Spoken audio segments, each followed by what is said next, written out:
Hi,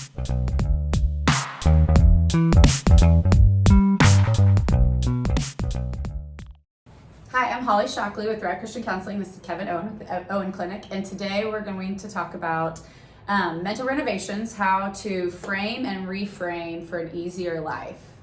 If you look at your work situation, you've heard of the glass being half empty or half full. Well, there's actually a lot of really strong psychology for choosing how you're going to look at things. You're probably not wrong that glass is half empty when you look at it and say, there's this bad stuff, there's this shortage, we're always short-staffed, there's not enough money.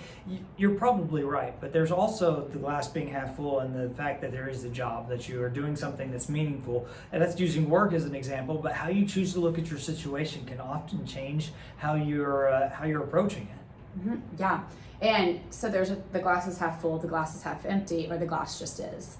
And so if we can be present to the current moment and not try to inflate what's happening or deflate what's happening, but look at it for what it is, both pros and cons, goods and bads.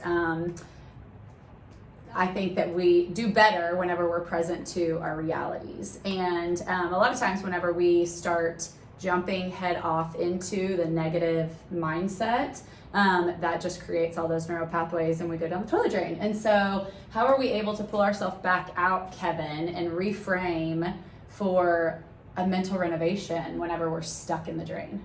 Well, a lot of it's going to matter in how you approach it. If you approach this as though you're facing a mountain, then you're going to be facing a mountain. If you approach this as though there's another challenge that we're going to overcome, well, then it'll be a lot less daunting. I'm about to do something that I never want to do in a video, but here we go.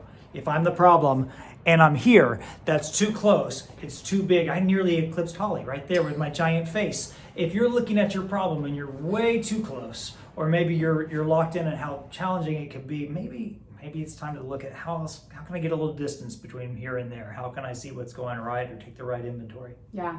I find it very helpful with clients as well as myself to pull somebody into that process. Sometimes I can't tell what my mental challenges are or what the things are that need to be framed and reframed because I'm stuck in it. I'm saturated. I'm in quicksand. So I need somebody with their objective voice who knows me and knows the situation, can see reality for what it is to kind of peer into that with me.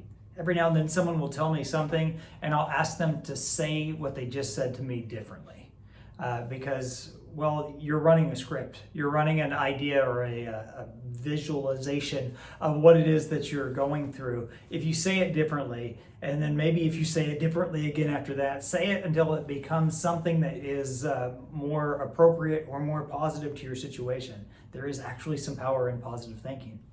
Absolutely. Yeah. I mean, neuroscience research is showing that gratitude helps to rewire the brain. So if we're able to take a negative mindset, a negative thought, and reframe it, then we're able to actually change our neural pathways, which I think is pretty awesome. Yeah. Yeah. As, if you've practiced negative framework for a long time, or maybe running negative thought patterns for a long time, you were probably really good at it. Just because when you practice stuff, you get good at it. Sometimes you need a little help changing the way you approach things. Well, Holly's a counselor, and I'm a counselor, and both of us would be thrilled to get a chance to work with you, or maybe you have a loved one who needs to deal with the fact that their thought patterns are defeating before they even walk into their challenge. Well, give us a call.